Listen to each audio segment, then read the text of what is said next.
Doctor Nitin आपके पास आते हुए, क्योंकि आपकी उस रात को ड्यूटी थी वहां पर, तो आप अच्छे से बता सकते हैं, एक्सप्लेन कर सकते हैं कि हुआ क्या था एग्जैक्टली, वो क्या चल रहा था, वो सीन क्या था, अगर आप एक बार एक्सप्लेन कर पाए तो। एक्चुअली मैम मेरी उस नाइट ड्यूटी जो है इमरजेंसी में थी। वो एसएमसीयू वार्ड मेरी नहीं थी। मैं इमरजेंसी नाइट पोस्टिंग में था। तो जी। वहां से हमारी सीनियर मैम कॉल करती हैं इमरजेंसी में, जो सीनियर हमारे थे उनके पास, कि निक्कू में आग लग गई है, सब लोग जल्दी आइए। तो हम लोग विद इन 1 to 2 मिनट सब लोग वहां पे पहुंच गए थे। वहां पे हम लोग 2 मिनट में ही पहुंचे, लेकिन आग इतनी भयंकर थी, कुछ समझ में नहीं आ रहा था, कुछ दिख नहीं रहा था, और हीट बहुत ज्यादा थी। लेकिन ये था कि यार अंदर बच्चे हैं तो किसी भी तरह बचाना है। तो हम लोग अंदर गए तो रास्ते में हमारी ये मेगा सिस्टर जो है, और इसके अलावा मोहिनी सिस्टर, ये लोग लगभग बेहोशी की हालत में हम लोगों की दिखी। तो पता चला कि अंदर आईसीयू वाले पोर्शन में भी कुछ बच्चे रह गए हैं। तो मैं, मेरे साथी हिमांशु और दो चार और हम सब साथी सब जो अटेंडेंट थे, या हम लोगों के पास जो एप्रन था, उसको हम लोगों ने पानी में भिगोया, अपने चेहरे पे बांधा। उसके बाद अंदर खड़े होकर जाना थोड़ा मुश्किल हो रहा था, आग की लपटें बहुत ज्यादा तेज थी, तो हम लोग घुटनों के बल पे कोशिश किए। एक्चुअली मैं वहाँ पहले जो है अभी 4 महीने पोस्टिंग करके आया था, तो मुझे थोड़ा आइडिया था कि किस तरफ क्रेडल है जिसपे बच्चे होते हैं। जी। तो मैं थोड़ा आगे था, बाकी लोग मेरे पीछे थे। तो हम लोगों के हाथ में जो 5 6 7 बच्चे, जहां तक हम लोग पहुंच पाए, उन 6 7 बच्चों को हम लोगों ने रेस्क्यू किया। बट हार्डली हम लोग 5 मिनट के अंदर रह पाए। उसके बाद अंदर रहना बहुत मुश्किल हो रहा था। इसी बीच हम लोग 3 4 बार वोमिटिंग हम सबको हो चुकी थी, सबकी हालत खराब होने लगी थी। फिर दुर्भाग्यवश हम लोगों को वापस लौटना पड़ा वहीं से। जी। डॉक्टर हिमांशु, जैसे डॉक्टर नितिन ने कहा ना कि सिचुएशन जो थी ना पूरी की पूरी वो बहुत ज्यादा क्रिटिकल थी, आपने भी हेल्प की बहुत हद तक बच्चों को बाहर निकालने में। ऐसी सिचुएशन जब आती है ना, मुझे ये बताइए कि इन सिचुएशंस को डील करने के लिए कोई आप लोगों को ट्रेनिंग दी जाती है, और उस वक्त आपका प्रेजेंस ऑफ माइंड काम करना बहुत जरूरी होता है कि ऐसा कुछ हो जाए तो फिर हमें इंस्टिंक्ट के साथ जाना चाहिए। क्या चल रहा था उस वक्त दिमाग में?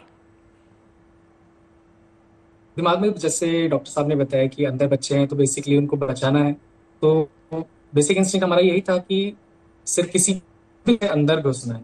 कोई प्रेजेंस ऑफ माइंड में बस यही था कि जितना भी वहां से हम लाइफ सेविंग के लिए जो भी सामान ले सकते हैं वो हमने लिए। वहां से कुछ फ्लैश लाइट्स वगैरह ली, और अपने कपड़ों को गीला किया, एक मफलर को गीला किया, जिससे नाक मुंह पे रख के अंदर घुसने का प्रयास किया। क्योंकि प्लास्टिक की सूट होती है, और धुआं था इतना ज्यादा था, जैसे सिस्टर जी ने भी बताया कि अब विजिबिलिटी जीरो थी, और ऊपर से धुआं और सूट अंदर जा रही थी। तो उन इक्विपमेंट से हम थोड़ा कपड़े गीले किए, उसको मुंह पे रखा, फिर हम लोग अंदर अंदर घुसने का प्रयास किया। डॉक्टर साहब ने बताया कि ऊपर हीट ज्यादा थी, क्योंकि गर्म हवा ऊपर आ जाती है। तो उसकी वजह से हम थोड़ा नीचे घुटनों के बल अंदर जा रहे थे, और पानी की मदद से आग पे काबू पाया। और जैसे डॉक्टर साहब ने बताया कि क्रेडल्स पे बच्चे थे, तो ये लीड कर रहे थे। अंदर हम लोग पहुंचे, और जितना भी आग था उसको काबू किया, और तापमान को पानी की मदद से कम करने के बाद हम लोगों ने बच्चों को वहां से उठा के खिड़की से डॉक्टर जो पीडियाट्रिक्स के डिपार्टमेंट के डॉक्टर थे उनको बच्चों को सौंप दिया गया। जी। देखिए, ये जो भी हादसा हुआ है ना, इसमें जो आप लोगों ने किया है, जिस वजह से इन बच्चों की जान बच पाई है, तो क्रेडिट बहुत बहुत हद तक आप सभी को जाता है। देश के लिए आप सभी हीरोज हैं।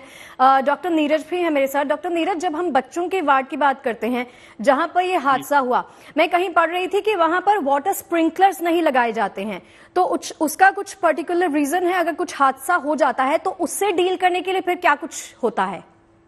मैम वहाँ पे जैसे फायर एक्सटिंग्विशर्स भी लगे हुए थे बाहर की तरफ। एक्चुअल में एसएनसी वार्ड है, एक टेम्परेचर मेंटेन करना होता है न्यूबॉर्न के अकॉर्डिंग, तो हम लोग वहाँ वाटर स्प्रिंकलर का यूज नहीं कर सकते हैं। अच्छा।